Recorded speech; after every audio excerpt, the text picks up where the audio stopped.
जय श्री कृष्ण दोस्तों। जन्माष्टमी आने वाली है और आज की वीडियो में हम लोग जानेंगे कि जन्माष्टमी के पूजन में कौन कौन सी पूजन सामग्री लगती है और ऐसा कौन सा भोग है जिसके बिना श्री कृष्ण जी का भोग अधूरा माना जाता है।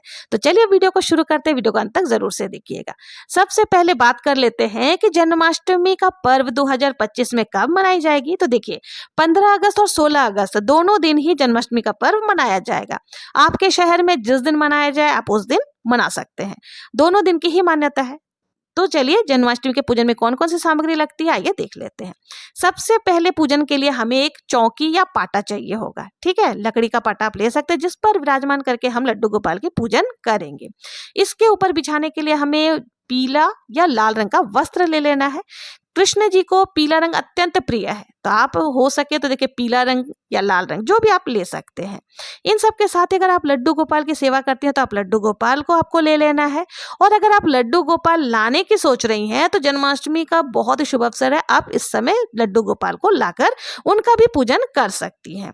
और अगर आपके पास लड्डू गोपाल भी नहीं है तो देखिए इस तरह की लड्डू गोपाल की कोई प्रतिमा, मूर्ति या फोटो हो तो वो आप ले सकते हैं। नहीं तो देखिए राधा कृष्ण के साथ में संयुक्त वाला फोटो भी आप लेकर के उनको भी विराजमान करके पूजन कर सकते हैं। बहुत ही प्रेम पूर्वक यह त्योहार मना सकते हैं। ठीक है, इन सब के साथ ही देखिए भोग थाली चाहिए होगी। तो भोग थाली कौन सा, हमें क्या क्या लेना है, और साथ में भगवान को स्नान कराने के लिए एक बड़ा सा पात्र भी हमें ले लेना है।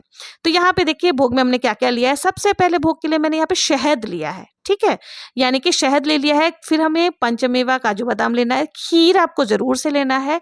खीर देखिए साबूदाने की आज के दिन बनती है। पंचमेवा में आप काजू, किशमिश, बादाम, छुआड़े कुछ भी ले सकते हैं। इनका जरूर से जो होता है ना आप ले सकते हैं। इन सब के साथ ही देखिए पंजीरी जो धनिया से बनाई जाती है ना, इसका जो है जन्माष्टमी के पूजन में विशेष महत्व होता है। तो आप पंजीरी का भोग जरूर से लगाएं। और पंजीरी के साथ ही लड्डू गोपाल का भोग जो है ना, इस चीज के बिना अधूरा है। कौन सी है वो चीज? मक्खन। ठीक है, हो सके तो आप आज के दिन घर पर ही मक्खन निकालें और माखन में मिश्री डाल करके उनका भोग जरूर से लगाएं। और जो भी भोग आप लगाएंगे ना उसमें तुलसी पत्र अवश्य डालें। ठीक है, तो यहाँ पर मैंने सब में तुलसी पत्र डाल करके रख लिया है। अब ठाकुर जी को देखिए ये जो भी है ये सारी चीजें लेने के बाद हमें जो है ना कच्चा दूध जो होता है ना, साधारण दूध, आप वो ले सकते हैं स्नान कराने के लिए। ठीक है, और या फिर आप पंचामृत दूध, दही, घी, शक्कर और शहद को मिला करके पंचामृत बना सकते हैं। उनसे आज के दिन लड्डू गोपाल को स्नान कराया जाता है। तो यहाँ पर मैंने पंचामृत ले लिया है और ठाकुर जी का स्नान जो है वो पंचामृत से ही कराएंगे। लेकिन ध्यान रखें कि पंचामृत में आपको तुलसी दल नहीं डालना है। ठीक है, तो इस प्रकार से यहाँ पर हमने पंचामृत ले लिया है। और आज के दिन जो है ना गौ माता का पूजन भी किया जाता है। गाय और बछड़े का जो ये स्वरूप है ना, जैसे मेरे पास ये मूर्ति है, अगर आपके पास है तो इनकी पूजन आज के दिन जरूर कीजिएगा।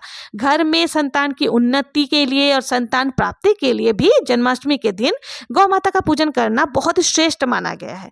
और अब आइए जान लेते हैं, तो आप अगर गौ माता की मूर्ति नहीं है तो आप ला सकते हैं या फिर आप जाके गौ सेवा भी कर सकते हैं। अब आइए जान लेते हैं कि पूजा के थाली में हमें कौन कौन सी सामग्री चाहिए होगी। तो देखिए जैसे हम नित्य रोज अपने रोजमर्रा के पूजन में सामग्री लेते हैं ना, वही सब सामग्री हमें यहाँ भी चाहिए होगी। तो इसके लिए सबसे पहले हमें एक बड़ी सी थाली ले लेनी है। थाली में हमें देसी घी का दीपक ले लेना है। दीपक थोड़ा सा बड़ा आपको लेना है। ठीक है, क्योंकि दीपक जब तक पूजन होते है तब तक दीपक प्रज्वलित रहनी चाहिए। इसके साथ ही हमें एक लोटा में जल ले लेना है, क्योंकि इसी जल में गंगा जल जरूर से मिश्रित कर ले, क्योंकि इससे हमें लड्डू गोपाल को स्नान कराना होता है। इसके साथ ही धूप बत्ती आपको ले लेना है। रोली आपको टीका करने के लिए लेनी है। अष्टगंध चंदन आपको ले लेना है। और देखिए अक्षत आपको जरूर से लेना है। ध्यान रखिए अक्षत टूटे फूटे नहीं होने चाहिए। वस्त्र स्वरूप आप कलावा ले सकते हैं। और साथ ही आरती करने के लिए हमें कपूर ले लेनी है। ठीक है, इन सब के साथ ही दक्षिणा यथासंभव जरूर से ले, क्योंकि दक्षिणा जो है पूजा में कमियों को पूर्ण करती है। दक्षिणा भी हमें जरूर से लेना। कोई भी पूजन जब हम करते हैं दक्षिणा जरूर से चढ़ाते हैं। इसके साथ ही देखिए इत्र सेवा भी दी जाती है कान्हा जी को, तो आपको इत्र भी जरूर से ले लेना है। और कोई भी पूजा जब हम करते हैं तो भगवान गणेश जी की पूजा सबसे प्रथम में की जाती है। तो आप अगर घर के मंदिर में पूजन कर रहे हैं तो गणेश जी को आपको अलग से लेने की जरूरत नहीं है। लेकिन अगर आप पाटा लगाकर यानी चौकी लगाकर पूजन कर रहे हैं तो वहां पर आपको गणेश जी को विराजमान करके उनकी पूजा अर्चना करनी है। अगर आपके पास गणेश जी की मूर्ति नहीं है तो आप छोटा सा एक सुपारी लेके उनको भी गणेश जी के स्वरूप मान करके आप पूजन कर सकते हैं। तो इस तरह से हमें गणेश जी का आह्वान सबसे पहले करना है, उसके बाद ही पूजन करनी है। और फिर धूप दीप के लिए हमें माचिस लेना होगा, तो माचिस भी यहाँ रख लेंगे। और यहाँ पे देखिए इसके साथ ही हमें एक जो है ना बहुत सारा फूल चाहिए होगा, क्योंकि इन्हीं फूलों से आज के दिन जो है लड्डू गोपाल को जब हम जन्म करवाते हैं तो इन्हीं फूलों के बीच में रखते हैं, तो इसलिए हमको ज़्यादा मात्रा में फूल चाहिए। और इसके साथ ही देखिए फूल में आपको तुलसी मंजरी भी जरूर से डालनी है, ठीक है। तुलसी दल या फिर से तुलसी दल के पत्ते भी आप ले सकते हैं। अगर तुलसी जो मंजरी है वो नहीं मिल रहा है तो कोई दिक्कत है, आप तुलसी पत्र जरूर से रख ले। और ये सारी चीज़ों के साथ ही देखिए जन्माष्टमी के दिन हमें 2 चीज़ें और होती है जिनका बहुत ही इस पूजा में महत्व होता है। कौन सी है वो चीज़ें? तो देखिए सबसे पहला है मोरपंख। अगर आपके पास मोरपंख नहीं है तो आप जन्माष्टमी पर जरूर से लेकर के आ जाए। साथ ही हमें बांस की बांसुरी जरूर से लेनी चाहिए। देखिए भगवान कृष्ण को बांसुरी अत्यंत प्रिय है, अगर संभव हो तो इस तरह की बांस की बांसुरी आप जरूर से लेकर के आइएगा। साथ में मोरपंख भी जरूर से ले आए। भोग तो मैंने आपको पहले ही बता दिया था कि 7 प्रकार के जो भोग वो जरूर से आपको लेनी है। इसके साथ ही आप कोई भी मिठाई या फिर आप चाहें तो 56 प्रकार के भोग भी लगा सकते हैं। लेकिन आपको देखिए इस पूजन में खीरे का विशेष महत्व होता है। कोई भी ऋतुफल ले, लेकिन उसके साथ आपको खीरे का भोग जरूर से लगाना है। और खास तौर पर अगर डंठल वाला खीरा मिल जाता है ना तो बहुत ही बढ़िया है, क्योंकि डंठल वाले खीरे से ही ठाकुर जी का जन्म करवाया जाता है। अगर आप जन्म नहीं भी करवाते हैं तो भी खीरे का भोग हमें जरूर से चढ़ानी चाहिए। जन्माष्टमी के दिन ठाकुर जी के लिए कुछ ना कुछ आपको उपहार वगैरह भी जरूर से लेकर के आनी चाहिए। अच्छे अच्छे श्रृंगार आपको लाना है, मुकुट हो गए, चूड़ी हो गए, मालाएं आदि हो गई या वस्त्र आदि हो गए, ये आपको जरूर से लाना है। और देखिए इस तरह जैसे कोई भी सामान आप जब लेकर के आते हैं ना तो कम से कम इस तरह के छोटे छोटे खिलौने भी आपको जरूर से जन्माष्टमी के लिए लानी चाहिए, क्योंकि देखिए इस दिन झांकी वगैरह सजाई जाती है। तो इस तरह के स्टैचूज वगैरह जो भी आपको मिल जाए ना तो आप उनको जरूर से ला करके सुंदर सी झांकी सजाएं।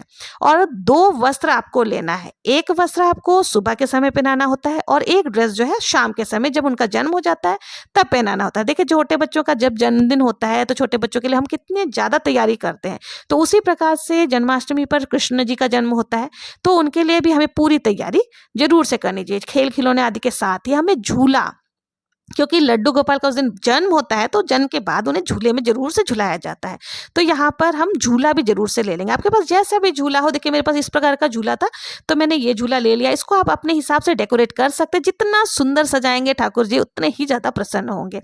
तो इस तरह से जो है हमें झूला भी ले लेना है और बहुत ही प्रेम पूर्वक उनको डेकोरेशन आप कर सकते हैं, सजावट कर सकते हैं, ठीक है।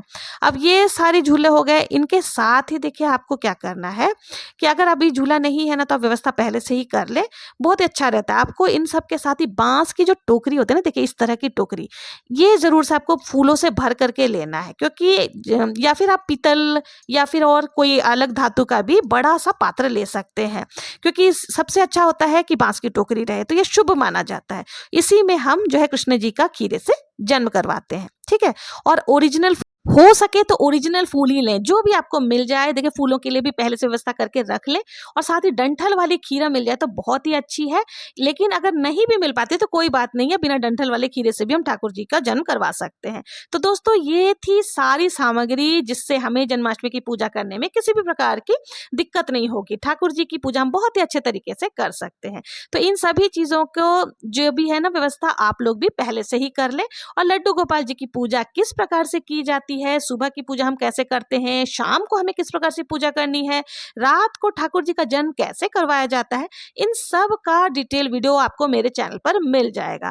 और अगर ये वीडियो आप लोगों को पसंद आई हो, जरा भी यूजफुल लगी हो, तो प्लीज मेरे चैनल को सब्सक्राइब करें, लाइक करें, ज्यादा शेयर जरूर से करें। और हाइप का ऑप्शन आ चुका है, हाइप भी जरूर से करें। मिलते हैं नेक्स्ट वीडियो में किसी और पूजा विधि के साथ। तब तक के लिए जय श्री कृष्णा, हैप्पी जन्माष्टमी।